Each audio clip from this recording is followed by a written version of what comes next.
Dicas práticas para sua escrita científica. Tire os orientadores da sala, nós vamos começar com o tema mais polêmico. Escrever em forma passiva. Um exemplo: a análise de dados foi realizada. Gente, alguém realizou essa análise, ela não foi realizada. A gente costuma escrever dessa forma por duas razões. Primeiro, porque a gente quer se livrar do compromisso de dizer quem exatamente fez aquilo, o que vai totalmente na direção oposta do objetivo do artigo científico, que é passar uma informação clara, transparente e honesta da forma mais objetiva possível. Então, usar a voz ativa pode ser uma grande vantagem, mas a gente também faz isso porque muitas pessoas aprenderam na escola que a voz passiva ela é mais formal do que a voz ativa. E com certeza, se você encontrar um editor mais tradicional, ele também vai ficar implicando com o uso da voz ativa.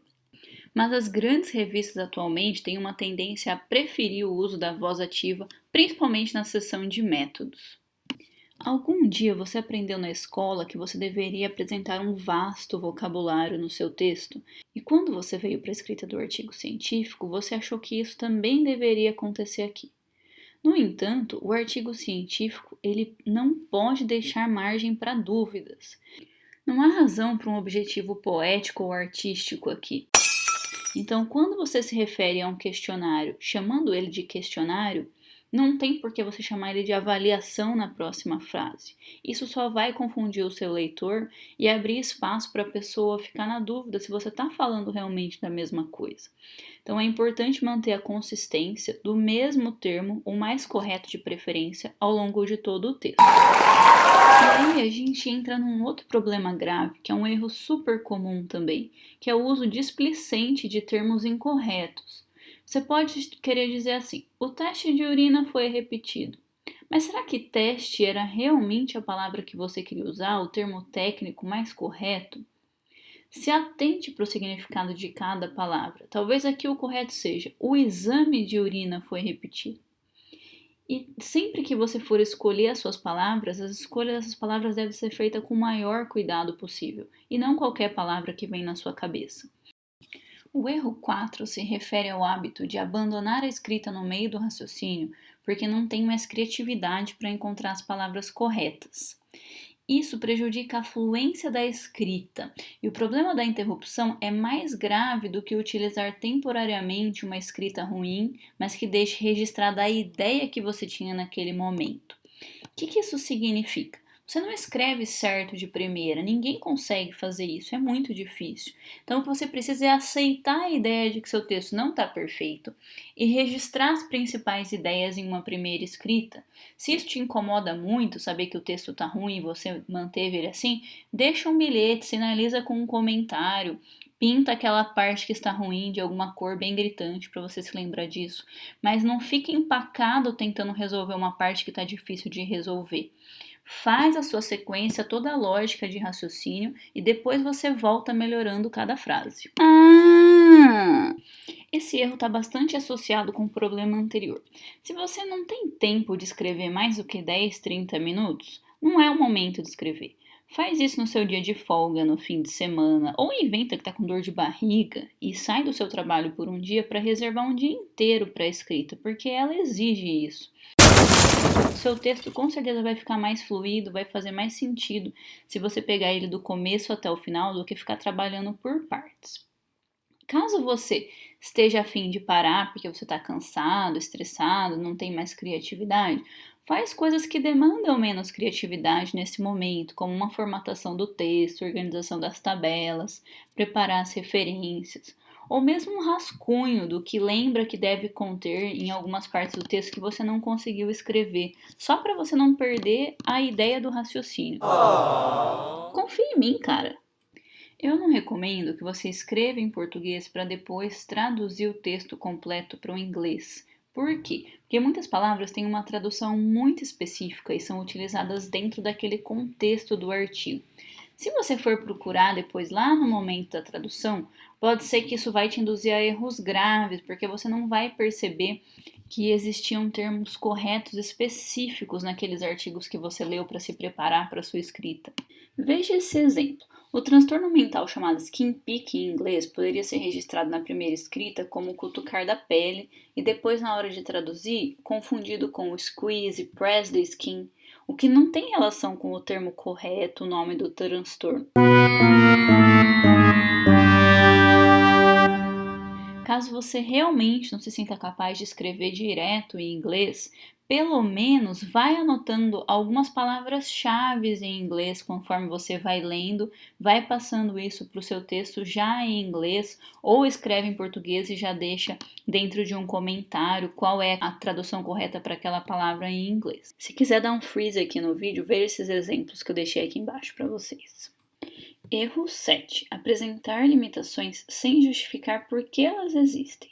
Então, por exemplo, eu escrevi assim: a ausência de diferenças significantes nos padrões alimentares do treino combinado comparado ao treino controle após 16 semanas de intervenção poderiam se dever à orientação que os sujeitos receberam anteriormente ao início do estudo de não alterarem os hábitos alimentares ao longo da intervenção.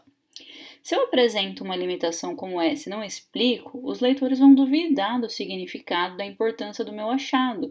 Por quê? Porque um bom estudo não tem limitações que invalidem o achado principal do estudo. Então, uma boa solução seria que, para cada frase de limitação, o que é uma limitação? É algo que limita a conclusão que você quer extrair do seu resultado. Cada frase de limitação, você imediatamente após ela explica por que apesar de ter essa limitação, isso não invalida o seu estudo. Isso pode restringir de alguma forma a conclusão, mas não invalida o seu estudo. É muito importante deixar isso registrado, né? Então, por exemplo, aqui a gente iria complementar. Depois da frase da limitação, no entanto, as mudanças nos padrões alimentares parecem ser inevitáveis, visto que essas mudanças aconteceram no grupo treino combinado, mesmo que eles foram instruídos para evitar qualquer mudança. Pessoal, o erro 8, ele é muito comum em pessoas que estão escrevendo pela primeira vez. E quando a gente tem um apego pelo nosso conhecimento, que é quando a gente inclui informações irrelevantes no trabalho. Insistir em colocar essas informações no texto, simplesmente porque elas são super incríveis e você gostaria que essa informação estivesse no seu trabalho, ela pode fazer você perder a sua linha de raciocínio e confundir o seu leitor, impedindo que ele entenda o que você precisa que eles entendam. Mais grave ainda se isso acontece durante a introdução, que é um momento onde o seu leitor tem que entender a relevância e a originalidade do que você está fazendo. Então, colocar informação extra que não ajuda ele a concluir esse raciocínio pode ser bastante prejudicial. Dicas simples para evitar esse problema seria reler bastante o seu material e ver o que está sobrando ali de informação que não é necessário. E 2, você ter sempre um arquivo de rascunho onde você pode colocar os restos das informações que não são relevantes, mas que você tem medo de apagar ou deletar daquela parte do texto e depois precisar delas. É muito importante que você tenha informação completa nas suas figuras, na legenda ou na própria figura, sem que a pessoa precise ler o texto inteiro para entender a sua figura. Normalmente a gente quer evitar legendas longas porque a gente não acha isso esteticamente bonito. Mas normalmente os leitores preferem ir direto para as figuras para entender o resultado como um todo de forma bem simples e objetiva, e até análises estatísticas hoje em dia são muito bem-vindas na descrição das tabelas para facilitar a interpretação daquele resultado específico que está sendo apresentado. Às vezes a gente exagera na quantidade de informação justamente porque a gente quer resumir tudo em um único parágrafo. E não cabe tantos objetivos em um mesmo parágrafo. Então, uma dica muito boa que se você aprender você nunca mais vai querer escrever de outra forma é: dê um título para cada um dos seus parágrafos. E nesse título tem que estar muito claro o objetivo dele. O objetivo do parágrafo, porque se tiver mais de um objetivo no parágrafo, algo está errado e você deve separar isso em mais de um parágrafo. Além disso, quando você separa esses títulos, você visualiza de forma mais abrangente todo o seu texto, com todos aqueles títulos e vários objetivos que você tem ao longo do texto, você consegue reorganizar essa sequência de parágrafos e agrupar melhor a informação que poderia estar mais próxima ali uma da outra, ou qual a melhor sequência mesmo de refazer esse texto observando todos os seus objetivos. Yes! Eu acabei de falar para vocês da importância de colocar toda a informação na tabela, sem ficar dependente do texto. E aí você vai me perguntar, pô, e agora você está reclamando que eu coloquei informação redundante na tabela e no texto? Existem informações diferentes para cada parte do texto. A tabela, a figura, ela deve realmente ser completa. O leitor ele precisa bater o olho naquela informação e achar o que ele está procurando de forma simples. No texto, a gente chama a atenção dele apenas para o que realmente é mais relevante daquele resultado. Então tem que ser bem mais resumido do que a informação que está na tabela. É algo bem pontual e a maior parte da informação que está na tabela você não vai nem comentar no texto de resultado, apenas na discussão. O erro 2 é usar frases longas. Isso pode prejudicar muito a compreensão do que você quer dizer. Não tenha medo de preferir pontos ao invés de vírgulas e reparta sua frase em várias delas. Dá um pause aqui nesse vídeo e observa como eu separei o erro comum e depois o exemplo de solucionar esse problema repartindo a frase em mais de uma frase. A gente tem que tomar muito cuidado para não utilizar verbos desnecessários em excesso ao longo do nosso texto. Normalmente a gente faz isso, usa vários verbos em uma mesma frase, para deixar a frase menos direta, quando a gente não está muito certo do que a gente está escrevendo. E essa imprecisão da nossa escrita fica muito evidente, essa falta de confiança ela vai ser passada para o seu leitor, e o texto vai ficar monótono, vai ficar um pouco menos atrativo.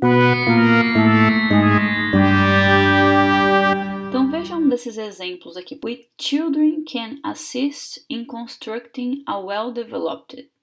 Por que ao invés de usar o assist in constructing, eu não posso usar simplesmente um can assist, que vai direto ao assunto, em vez de adicionar esse constructing, que é desnecessário e vai só prejudicar a compreensão, né? Então a gente não precisa dessa palavra extra e a gente só vai descobrir isso relendo várias vezes o nosso texto para identificar essas palavras que estão sobrando, esses verbos que normalmente não ajudam em nada. O erro 14 ele é específico de meta-análise. É quando lá na discussão o leitor quer confrontar o achado da meta-análise com o resultado de um único estudo. Isso não faz o menor sentido, porque o achado de um único estudo não pode ser considerado diante de um novo achado da meta-análise. Se realmente tem um estudo que tem uma resposta completamente divergente do todo da meta-análise, do efeito sumarizado, você precisa falar isso com muito cuidado para explicar para o seu leitor que é um nível de evidência muito menos relevante do que o nível de evidência da meta-análise. E o ideal é que se você tem uma justificativa, por exemplo, a idade dos participantes desse estudo foi diferente, o que explica esse resultado. Isso deve ser testado em uma análise de subgrupo ou outro tipo de análise secundária que realmente prove que tem alguma característica nesse estudo e em outros estudos que tem essa mesma característica que levaram a esse resultado divergente, e não apenas se basear em um único estudo. Mas, obviamente, que se esse estudo que você incluiu na sua meta-análise, ele traz alguma outra informação relevante que não é o que você testou na meta-análise, você pode sim adicionar essa informação na sua discussão e até sugerir que isso seja feito nos próximos estudos futuros. Espero que vocês tenham gostado dessas dicas. Qualquer dúvida, sugestão ou reclamação, deixe escrito aqui nos comentários que eu vou ficar muito feliz em responder para vocês. Até a próxima. Tchau!